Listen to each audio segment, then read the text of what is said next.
What happens when the perfect wedding becomes the stage for the perfect revelation?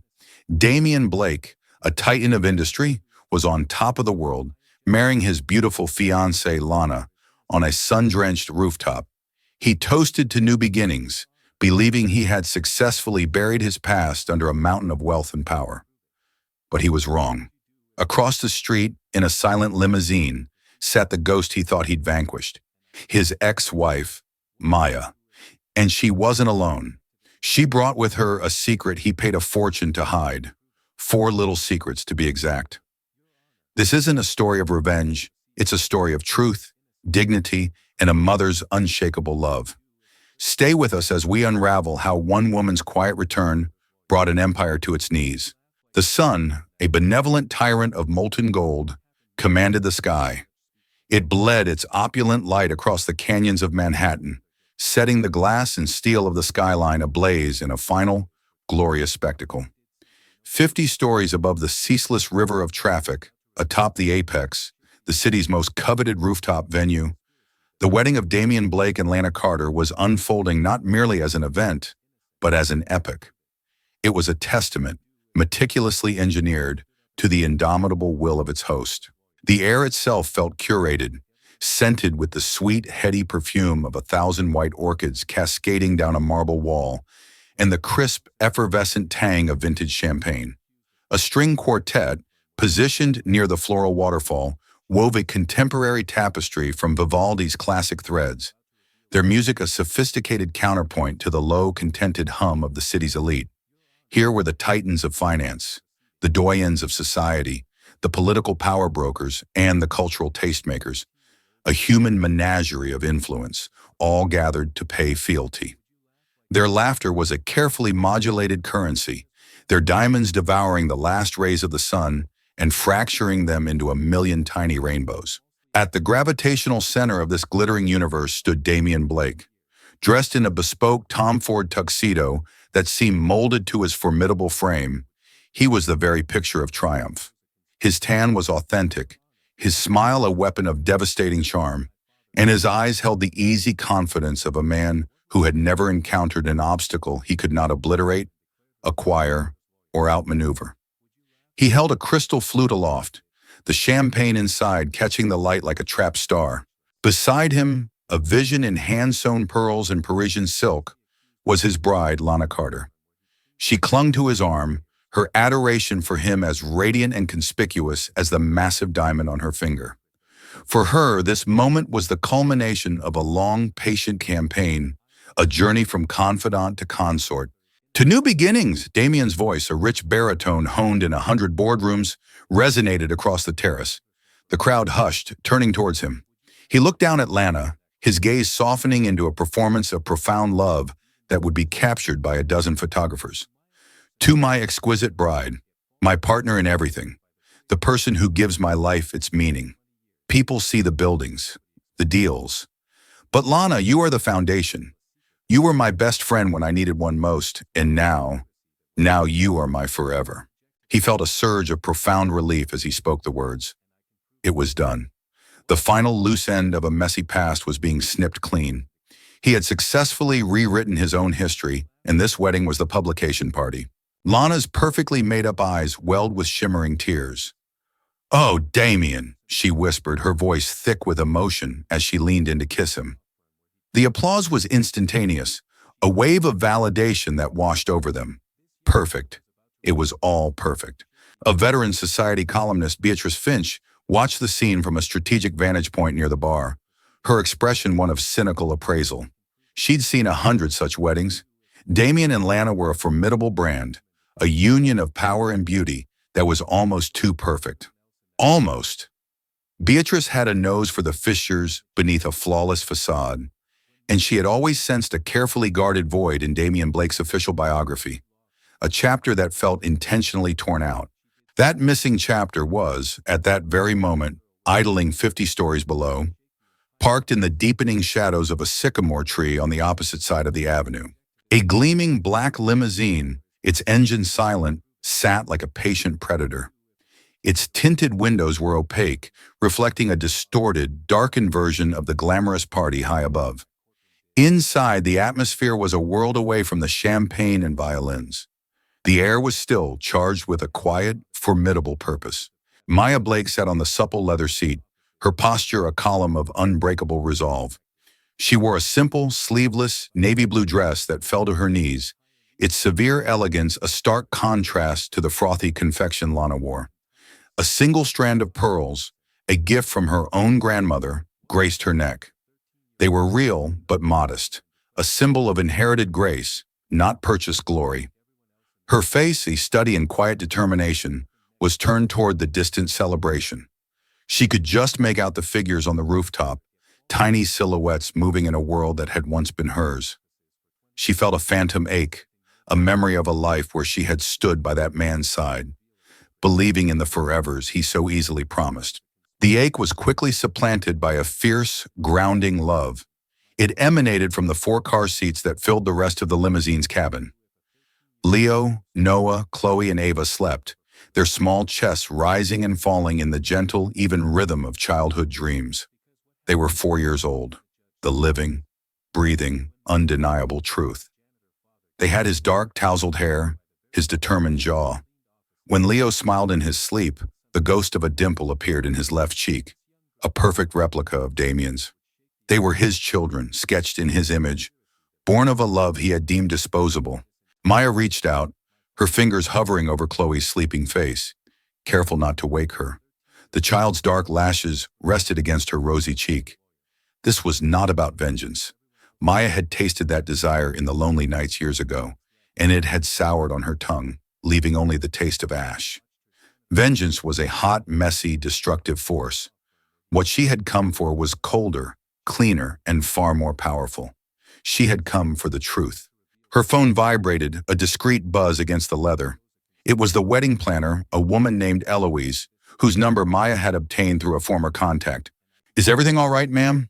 The private entrance is clear as you requested." Maya's fingers were steady as she typed her reply. She chose her words with the precision of a poet. "Thank you, Eloise. We will be up shortly. Please inform your security that my children and I are expected. I am not here to ruin anything. I am just here to be seen." She slid the phone back into her small clutch. She had given them a warning, not enough time to stop her, but enough to create a tremor of chaos, to seed the idea that the world was no longer adhering to Damien's script. She looked at her 4 children, her 4 reasons, her 4 heartbeats. The sun had finally surrendered to the horizon, and the city had ignited its million electric stars. On the rooftop, the party was crescendoing. Below, the truth was preparing its ascent. The penthouse on Park Avenue, the one Damien now shared with Lana, was a monument to a man Maya barely recognized. It was a cold architectural marvel of glass and steel, designed to impress, not to comfort. The home she carried in her heart, the one that haunted her quietest moments, was a framework of Douglas fir and redwood, nestled in the rolling, sun-drenched hills of Napa Valley. It smelled of freshly turned earth, sawdust, and the intoxicating perfume of wild poppies. They had found the land during a frantic, whirlwind weekend escape from New York, a desperate attempt to reconnect amidst the centrifugal force of his burgeoning empire. He had been charming and boyish that weekend, the ambitious shark's skin shed to reveal the dreamer underneath. "This is it, May," he had declared, his arms wrapped around her from behind as they stood on a ridge overlooking the valley. The wind whipped strands of her hair across his face. "This is where we build our real life. No more posturing for Forbes, no more black tie galas where we have to pretend to like my competitors. Just you, me, the vines, and the stars." She had believed him. His ambition was a force of nature, but she had seen it as a means to an end. This end. A life of quiet authenticity, built by their own hands. Theirs had been a love forged in the quiet interstices of his chaotic world. She was the calm eye of his hurricane, the only person who could challenge his assumptions without wounding his ego. He, in turn, had been drawn to her sharp intellect and her quiet confidence, a stark contrast to the fawning socialites who usually orbited him. Together on hotel stationery and restaurant napkins, they designed their sanctuary, a vast library with a rolling ladder for his collection of first editions, a cavernous art studio with a northern-facing wall of glass for her. A wide, sweeping veranda where they would drink the wine from their own vineyard and watch their children play on the lawn. It was more than a house. It was a physical manifestation of their shared future. The future arrived with an unexpected, shocking abundance. One rainy Tuesday, in a sterile, gray-toned examination room, an obstetrician stared at an ultrasound screen, her professional composure melting into sheer astonishment. "Well," the doctor said, turning the screen towards them, "this is unusual. Mrs. Blake, Mr. Blake, you see these four distinct sacs? These four flickering heartbeats?" Maya's own heart seemed to stop. Four? It was impossible. She looked at Damien. His face was a mask of disbelief, his jaw slack. Then a slow smile spread across his face, transforming into a booming, unrestrained laugh that seemed to shake the small room. "Four," he roared, a sound of pure, unadulterated pride. "Of course! We don't do anything by halves, do we, May? We're having a dynasty." His excitement was infectious, a tidal wave that swept away her own terror. All the way home, he was a whirlwind of plans. They'd need to add a new wing to the Napa house, a live-in nanny, four of everything. He talked about teaching them to sail, to ride horses, to take over the world. It was the happiest Maya had ever seen him. But the euphoria was fleeting. As the weeks bled into months, the reality of the situation seemed to sink into Damien's bones like a creeping frost. The quadruplets went from being a symbol of his virility to a complex logistical problem, an unacceptable deviation from his meticulously planned life. The calls about the Napa house became less frequent. His business trips grew longer. The easy intimacy they shared was replaced by a tense, polite distance. When she tried to talk about nursery themes or birthing plans, his eyes would glaze over, his mind already back in the boardroom. One evening, she found him in his home office, staring at a projection of his company's 5-year growth plan. She was 26 weeks pregnant, her body a beautiful, cumbersome vessel, and she felt a desperate need for reassurance. "Damien," she began softly, "are you okay? You seem so far away lately." He didn't turn around. "Just busy, May. We're in the middle of a hostile takeover. It's critical." "Is it more critical than this?" she asked, her hands resting on the swell of her belly where his 4 children were stirring. "More critical than us?" He finally turned, and his eyes were cold like a stranger's. "Everything I do is for us. You need to understand that. My work provides the life we have. This is a complication I'm trying to manage." A complication. That was the moment she knew deep down that something was irrevocably broken.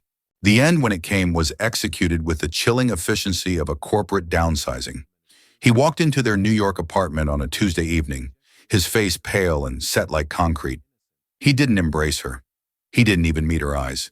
He just stood in the doorway, his posture rigid. "I can't do this," he said, the words delivered with a flat, emotionless finality. Maya, who had been sketching a mobile of tiny smiling planets, looked up, her mind refusing to compute. "Can't do what, honey? The planets? I know. They're a little cheesy. We can do stars." "No," he said, and his gaze finally met hers. It was terrifyingly empty. "All of it.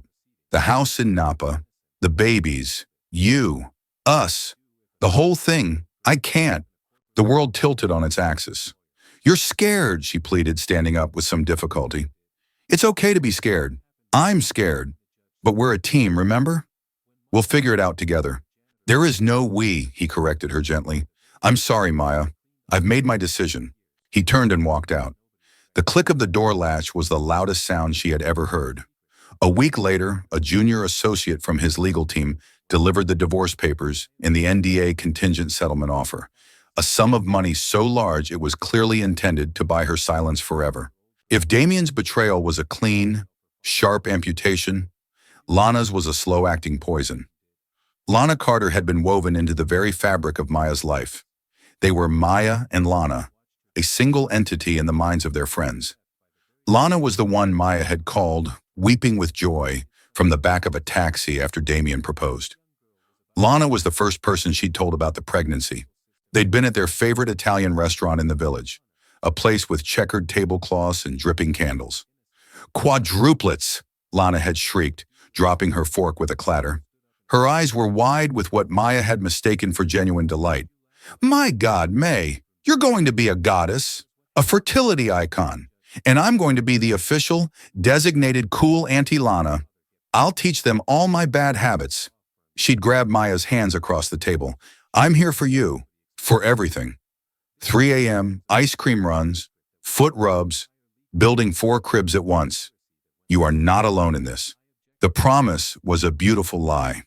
As Maya's world contracted with the physical demands of her high-risk pregnancy, Lana's presence faded. The phone calls trickled to a stop. Texts were answered days later with breezy, vague excuses. The final desperate call Maya made was the night Damien left. She was sitting on the floor of the empty nursery, the divorce papers spread out beside her like a funeral shroud. She was weeping, gasping for breath, her hands shaking as she dialed the number she knew by heart. It went to voicemail. "Lana, it's me," she sobbed into the phone. "He's gone. Damien left me. He said he can't do it. He left us. Please, please call me. I need my friend." She never received a call back. Months later, huddled in a small rented cottage by the sea, nursing her 4 newborn infants, she saw it. A friend, thinking she was being kind, sent her a link to a society blog. The photo was blurry, taken from a distance, but unmistakable. Damien, on the deck of a yacht in the Caribbean, laughing, his arm wrapped around a woman in a bikini. The woman, leaning her head on his shoulder, was Lana. The timeline snapped into place with sickening clarity. The hushed phone calls Damien would take in another room. Lana's sudden unavailability. It wasn't just that Lana had abandoned her friend in her hour of need. She had actively participated in her erasure. She had been the comfort Damien sought as he jettisoned his pregnant wife and unborn children. She had been the prize he collected for his cowardice. The twin betrayals forged Maya in a fire she never should have had to endure. For weeks, grief was a physical weight, threatening to crush her. But then a tiny hand would curl around her finger, a small mouth would search for nourishment, a pair of wide, trusting eyes would stare up at her. She was their world, their source of life and love. Her heartbreak was a luxury she couldn't afford. Strength wasn't a choice, it was the only option. She moved, putting 3 states between her new life and her old one. She used the money from the sale of a single painting Damien had given her, a de Kooning she now loathed, to secure a future for her children, far from the toxic world of the Blakes. The birth was a lonely, terrifying, and profoundly beautiful ordeal. A kind-faced nurse named Margaret held her hand and whispered encouragement, a stranger offering the compassion her husband and best friend had denied her. And then they were here. Leo, the firstborn, with a lusty cry, Noah, quiet and watchful, Chloe, tiny but with an intense, focused gaze, and Ava, the last, a perfect, delicate doll. Holding them, their combined weight a miracle in her arms, she felt the ghosts of Damien and Lana fade into insignificance. Her life wasn't over. It had just begun, 4 times over. She raised them in the quiet cocoon she built. The days were a chaotic symphony of feedings, lullabies, and laughter. The nights were sleepless, but her exhaustion was dwarfed by the overwhelming force of her love. She learned the unique cadence of each child's cry, the food that made them smile, the stories that lulled them to sleep. The invitation arrived on a Tuesday, a cruel echo of the day Damien had left. It was in a crisp, cream-colored envelope with no return address. The gold-embossed lettering felt like a personal affront. She almost threw it in the wood-burning stove. But as she stared at the names, Damien Blake and Lana Carter, something shifted inside her. It was no longer about her pain. It was about her children's existence. They were building a marriage, a new beginning, on the unmarked grave of her family. They had attempted to delete her children from the narrative of their father's life. They deserved to be seen, not as a secret, not as a scandal, but as a fact. A beautiful, breathing, 4-part fact. Her resolve hardened. She would not go to make a scene. She would not scream or cry. She would go as a witness. She would bring the truth, and she would let it speak for itself. The lobby of the Apex was a cathedral of modern wealth, all soaring ceilings and minimalist art. Maya, holding the hands of her 2 eldest, walked through the automatic glass doors with the unruffled air of someone who belonged there. The nanny she had hired for the evening, a warm, capable woman named Clara, followed with the 2 younger girls. Clara's job was simple and discreet, to be a calming presence for the children and to wait in the lobby with snacks and storybooks for their swift return. She watched Maya now, marveling at her composure. She looked less like a woman on a mission of vengeance and more like a diplomat heading into a critical negotiation. "Okay, my loves," Maya murmured, her voice a low, steady anchor in the hushed opulence of the lobby. She knelt to be at eye level with her children. Leo and Noah, in their miniature navy suits, looked like solemn little gentlemen. Chloe and Ava, in simple, identical white linen dresses, clutched matching teddy bears. "We're going for a short ride in a shiny elevator. We're going to see a lot of people, and then we're coming right back down to have a treat with Clara. Just hold my hands tight and stay with Mommy." Four small heads nodded, their eyes wide with the adventure of it all. They had absolute faith in her. Her calm was their shield. She sent the text to the wedding planner, Eloise. It was a strategic masterstroke, a move that would ensure her arrival was not a chaotic scrum at the door, but a controlled, deliberate entrance. The message would create a wave of panic and confusion in the control room of the event, turning the meticulously planned ceremony into a reactor approaching meltdown. The private elevator arrived with a soft chime. Inside, the walls were polished brass, and they reflected a funhouse mirror version of her small family, a resolute woman and her army of four. Leo reached out a small hand and touched the cool, shiny surface. "Look, Mommy, all of us." "Yes, sweet boy," she whispered, her heart clenching. "All of us." The ascent was silent, a smooth, inexorable climb toward the reckoning. The chime that announced their arrival at the rooftop level was not a gentle bell. It was the tolling of a new reality.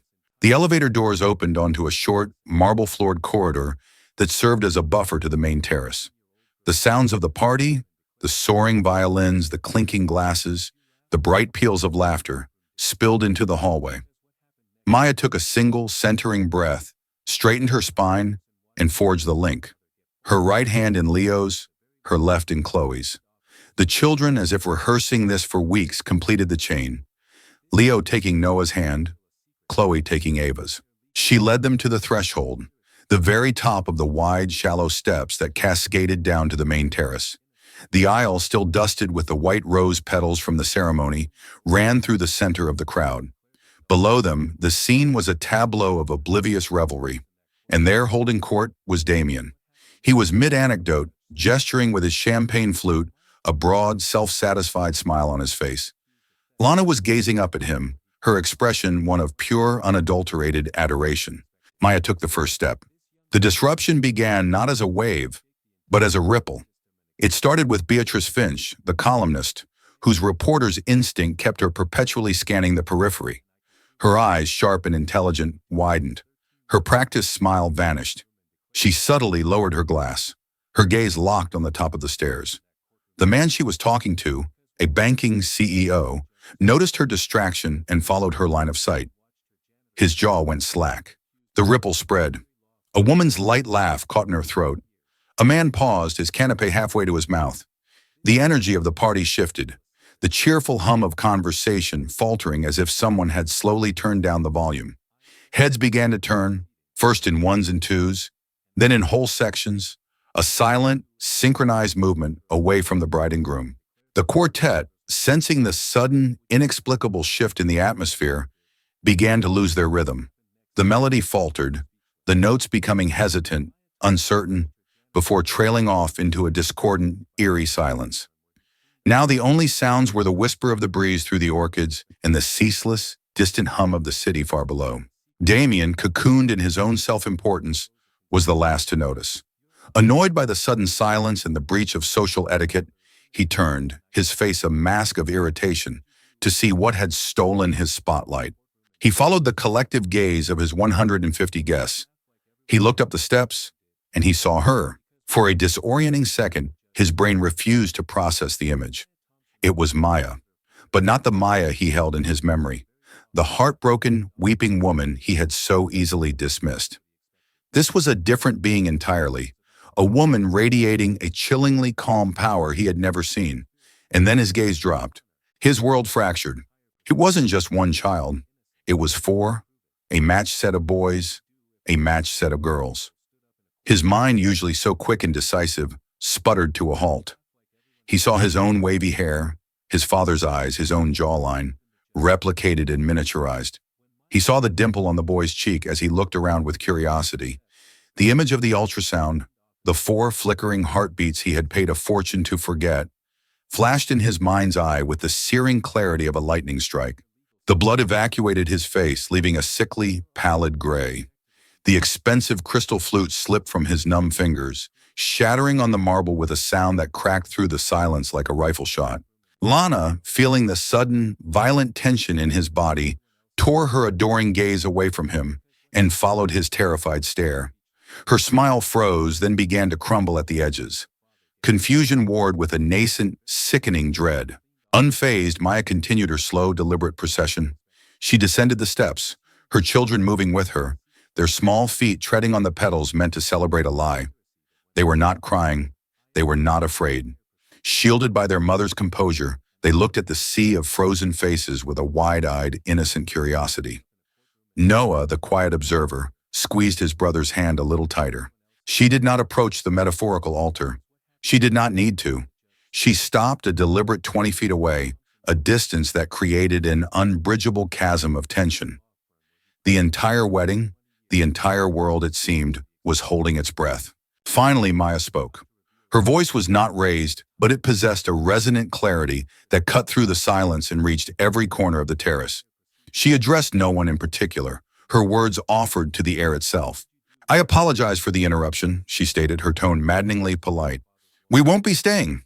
Then, and only then, did she fix her gaze directly on Damien. Her eyes were not angry or hurt. They were simply clear, holding his in a gaze that stripped away his wealth, his power, and his carefully constructed reality, leaving only the terrified man beneath. "I just thought," she said, her voice dropping a little, making the words even more potent, "it was time you finally saw them."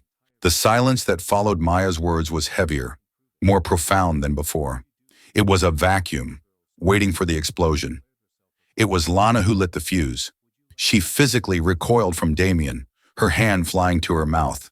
Her fairy tale had just been invaded by a grim reality. "Damien?" Her voice was a sharp, ragged whisper that was shockingly loud in the stillness. She looked from Maya's impassive face to the 4 children, her mind racing, trying to connect impossible dots. "Damien, what is she saying? Who is this woman?" Recognition flickered, a memory from a photograph, from a life before him. "My God, is that Maya?" The name was an accusation. "And the children? Damien, look at me. Do you know them?" The demand hung in the air, a public indictment. Every eye on the rooftop was now on Damien, waiting for the denial, the explanation, the explosion. But it never came. Damien Blake, the master negotiator, the man who could talk his way into any deal and out of any trouble, was rendered utterly mute. His face was a death mask. His eyes, wide with panic, were glued to the 4 small figures, who were a living, breathing testament to his buried history. To deny them would be absurd. To acknowledge them would be apocalyptic. His silence was a confession, more damning than any words could ever be. Lana saw it. His parents, standing in the front row, saw it. His business partner saw it. A choked, guttural sob tore from Lana's throat. The illusion was not just cracked, it had been atomized. The guests, a frozen tableau just moments before, began to stir. A low murmur rippled through the crowd, the sound of a scandal being born in real time.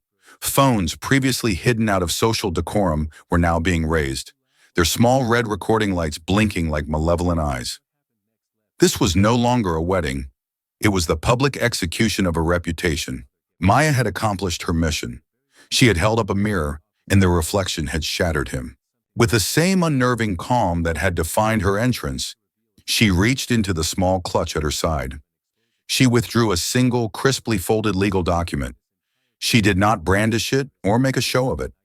She took 3 deliberate steps forward, not toward Damien, but toward his father, Harrison Blake, a stern patriarch whose face had turned the color of ash. She extended the document. "This is a paternity petition," Maya stated, her voice clear and businesslike. "His legal team was served this morning. I would appreciate it if you would ensure he doesn't misplace his copy." Harrison Blake, his hand trembling slightly, took the document as if it were radioactive. And with that, Maya's work was done. She turned her back on the wreckage. "Come, my darlings," she said softly, her voice once again a gentle anchor for her children. "Time to go home." She reformed their small, unbreakable chain and led them back up the aisle. A path cleared for her as if by magic, the stunned guests parting like the Red Sea. They stared, slack-jawed, as the woman who had just detonated the wedding of the decade walked away not in a storm of fury, but in a shroud of impenetrable dignity. The elevator doors opened, shepherding her and the truth away. As they closed, they sealed Damien's fate, leaving him behind in the maelstrom of his own making. The rooftop imploded into chaos. Lana, her face a mess of mascara-streaked tears, let out a raw scream of betrayal and fled, her couture gown trailing behind her like a shroud. Damien's security team, finally jolting into action, formed a human wall around him and bundled him inside, away from the ravenous glare of the cameras. But containment was impossible. Before Maya's limousine had even crossed the bridge out of Manhattan, the first wave of the scandal hit the internet. Blake wedding apocalypse began trending. Grainy videos of Maya's walk, of Damien's shattered face, of Lana's flight became the world's most sought-after content. The initial stories were a flurry of gossip and speculation, but the narrative was still missing its core truth. That landed 2 days later, a strategic bombshell dropped by an investigative journalist from the New York Chronicle named Ben Carter, no relation to Lana. An anonymous source, a guilt-ridden lab technician who had been haunted by his complicity for 4 years, had reached out to Carter. He provided a secure digital file that contained the entire sordid story. The centerpiece was a piece of low-resolution security footage from inside the director's office of a prestigious fertility clinic. The video, time-stamped 4.5 years prior, showed a younger Damien Blake radiating an aura of cold, ruthless power. He slid a heavy briefcase across a polished desk. The clinic's director opened it, revealing stacks of $100 bills. A swift, illegal, untraceable cash transaction. The director then pushed a thin file toward Damien. Damien scanned it, nodded once, and left. Accompanying the video was a sworn affidavit from the technician, explaining that the payment was to have all official records of Maya Blake's quadruplet pregnancy and the subsequent live births permanently erased from the clinic's system in the state's database. It was a digital assassination of his own children's existence. But the technician, in a moment of foresight or conscience, had made his own copies. The leak included the original, unaltered birth certificates, clearly listing Damien Alistair Blake as the father to Leo, Noah, Chloe, and Ava Blake. The story detonated with the force of a nuclear bomb. Public fascination turned to visceral public revulsion. The narrative shifted from a dramatic love triangle to a story of monstrous paternal cruelty. Damien wasn't just an adulterer. He was a man who had treated his own children as a business liability to be disposed of. The fallout was immediate and catastrophic. Blake Holdings stock went into freefall, shedding nearly half its value in 48 hours. Investors, terrified of the brand toxicity, pulled out in a panic. Corporate partners rushed to issue press releases, severing all ties. Damien Blake, the brand, was now radioactive. His empire, built on a foundation of ruthless ambition, was proving to be a house of cards in the hurricane of his own moral corruption. 3 days after the non-wedding, Maya sat in her quiet kitchen, watching her children paint at their small table, when her phone buzzed with a text from an unknown number. "It's Lana. I know I have no right to ask you for anything, but please, I need to understand. Can we meet?" Maya's first instinct was to delete the message, but then she looked at Chloe, her brow furrowed in concentration as she mixed blue and yellow to make green. Revenge was a barren wasteland. Understanding was fertile ground. She agreed, choosing the venue with care. The somber, wood-paneled bar of an old hotel in Chelsea, a place of quiet ghosts and unspoken stories, far from the prying lenses of the paparazzi who were now hunting Lana as voraciously as they were hunting Damien. Lana arrived looking like a refugee from her own life. Gone was the couture, the perfect hair, the mask of socialite confidence. She wore a simple black turtleneck and jeans, her face pale and devoid of makeup. She looked younger and profoundly lost. She slid into the dark leather booth, her hands wrapped around a glass of water as if it were a lifeline. "Thank you," she whispered, her voice raw, "for seeing me." "You said you wanted to understand," Maya replied, her tone neutral, not unkind. "So, ask your questions, Lana." Lana's first question was the one that lay at the heart of her own shattered illusion. "Did you love him?" "Once," Maya said, the single word holding a universe of history. "With everything I had. We were building a life, a real one, in Napa." For the next hour, Maya unspooled the truth. She didn't embellish or editorialize.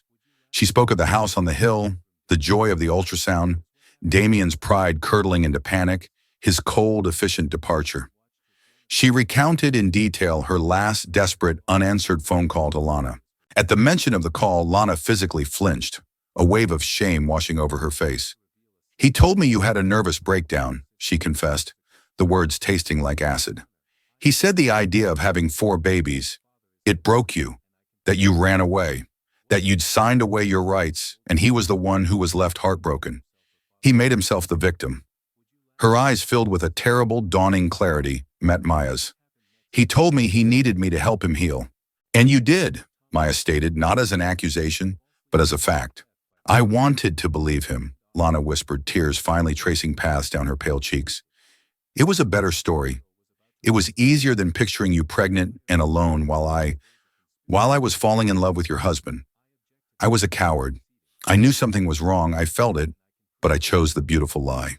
They sat in the heavy silence, 2 women from opposite ends of the same deception. Then, with a slow, deliberate movement, Lana began to twist the massive engagement ring on her finger. The diamond, which had once seemed a symbol of triumph, now looked obscene. She slid it off and pushed it across the polished wood of the table. It came to rest in front of Maya, its facets catching the dim bar light. "I can't wear this," Lana said, her voice finding a sliver of new strength. "It's a monument to a lie. It's dirty. Take it, please. Sell it. Give the money to them. Or keep it. Give it to one of your daughters one day. Not as a promise of love from a man, but as a reminder of her own worth. A reminder to be smarter than her mother was. Be healing."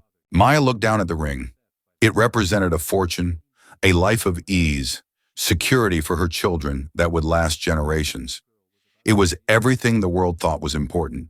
It was also blood money, the price of a lie that had cost her everything, and in the end, given her everything that truly mattered. She met Lana's gaze, and for the first time, she saw not her betrayer, but simply another woman caught in the web of Damien's pathology. Gently, she pushed the ring back across the table. "No," Maya said, her voice soft but absolute. "But thank you for the offer. My children and I have built our own life. It's small and it's quiet, but it's ours. It isn't tainted. We don't need it." She leaned forward slightly, her expression earnest. "Lana, I didn't come to the wedding for revenge. I don't want his empire or his money. I want my children to grow up seeing a mother who stands for something. My victory wasn't in his downfall. My victory was walking down that aisle with my head high and my children at my side. My victory is my dignity. That's all I ever wanted back." Lana stared at Maya, a slow, profound, and humbling understanding reshaping her features. She had spent years helping Damien build a world based on power and acquisition, only to find that this woman, who had nothing, possessed a strength and a wealth that could not be bought. Slowly, Lana pulled the ring back and closed her fist around its cold, hard edges. She gave a single sharp nod of acceptance. "He didn't deserve you," she said quietly, "and he never deserved me either." They walked out of the bar into the cool evening air. They did not hug. They did not exchange numbers or promise to speak again. The damage was too deep for friendship. But as they turned and walked in opposite directions, a strange, unspoken peace settled between them. They were no longer enemies. They were 2 survivors, finally walking away from the same wreckage, finally free. Damien Blake's penthouse became a mausoleum. The sprawling, multi-million-dollar space, once a stage for power parties and strategic seductions, now felt like an empty, echoing tomb. He had dismissed the cook, the driver, the personal assistants. A lone housekeeper moved through the rooms once a day like a wraith, her silence a constant judgment.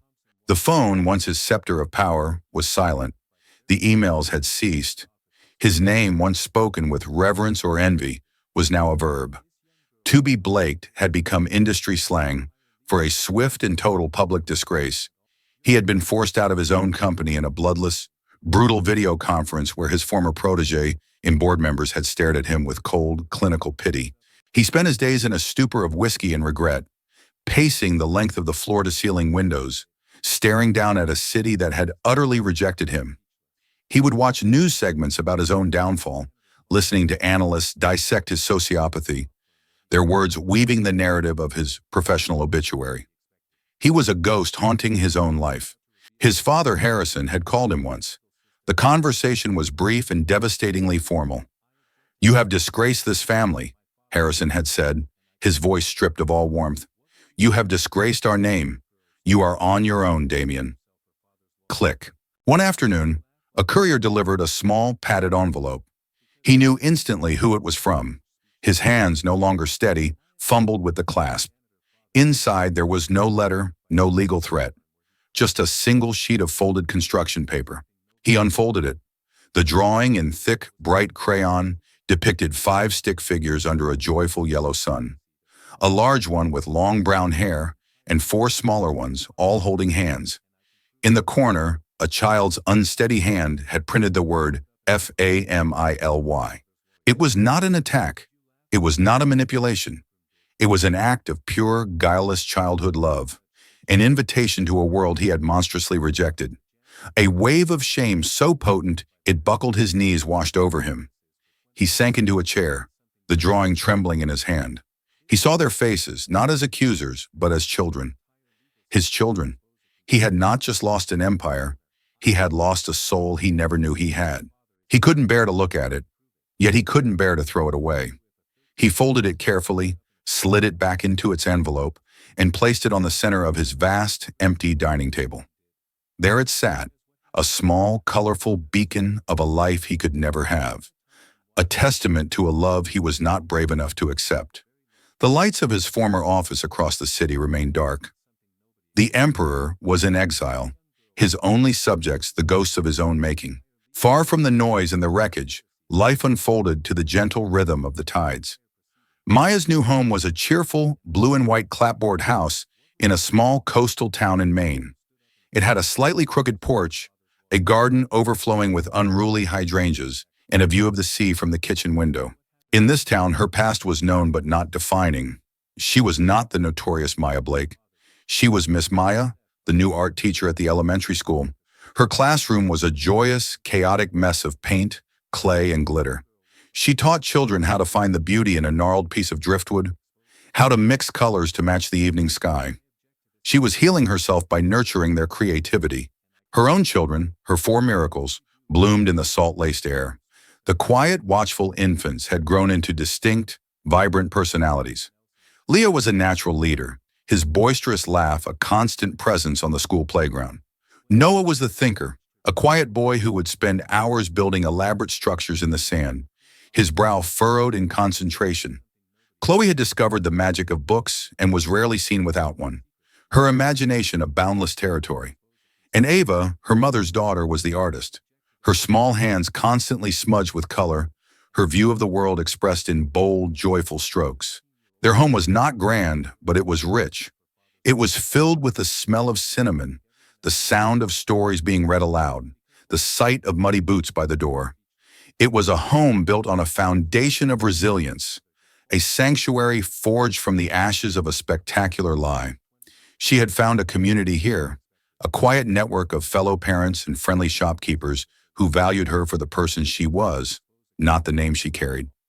She had sought peace, and here, at the edge of the world, it had found her. The sun was performing its evening ritual, melting into the Atlantic in hues of soft coral and deep violet. It was a quiet, painterly sunset, a stark contrast to the violent, golden spectacle that had served as the backdrop for Damien's wedding. The light cast long shadows on the beach and turned the sea foam to liquid rose gold. This beach was their sanctuary. Maya sat on a faded patchwork quilt, a steaming mug of chamomile tea warming her hands. She watched her children. They were pure motion and sound. Leo and Noah played tag with the waves, their shrieks of laughter carried away by the wind.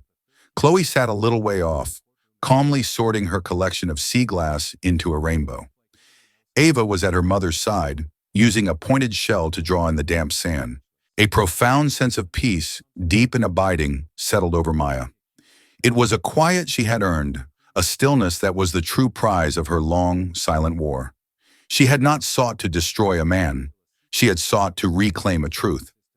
She had done so, and in the process, had discovered a strength she never knew she possessed. The world she had once inhabited, a world of power lunches and corporate intrigue, felt like a distant, half-forgotten dream. Ava tugged on her sleeve. "Mommy, look, I made our family." Maya leaned over. In the sand, Ava had etched a crude but unmistakable picture. A large figure with long, flowing hair, surrounded by four smaller figures. They were all holding hands, and above them, she had drawn a lopsided heart. It was the same image from the crayon drawing, the same instinctual definition of home. A gentle, genuine smile touched Maya's lips. She smoothed the hair back from Ava's forehead. "It's the most beautiful family I have ever seen, my love." She leaned back, taking in the whole scene. Her children safe and joyous, the vast, endless ocean, the sky ablaze with the quiet beauty of the day's end. This was her fortune. This was her empire. The house in Napa had been a dream of a life. The penthouse, a gilded cage. This place, this feeling, this was real. She whispered the words to the sea, a final, grateful acknowledgement. "I think we're finally home." Her victory was not in the headlines or the fallen stock prices. It was here, in the sound of her children's laughter, in the strength of her own quiet heart. She had proven that the most resilient structures are not built of steel and glass, but of love, and that the greatest triumphs are not loud, but are as deep and as peaceful as the evening tide.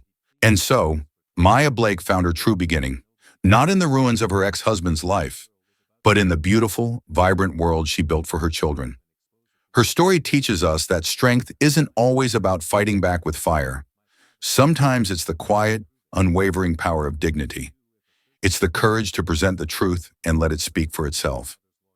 While Damien's empire crumbled in the noisy chaos of scandal, Maya's world was rebuilt in the peaceful sounds of laughter and the ocean waves. She proved that the ultimate victory isn't revenge. It's rising, healing, and finding your way home. What did you think of Maya's incredible journey? Was her approach the right one? Let us know your thoughts in the comments below. If this story moved you, please give this video a like. Share it with someone who needs to hear a story of strength. And don't forget to subscribe for more true life dramas and inspiring stories. Thank you for watching.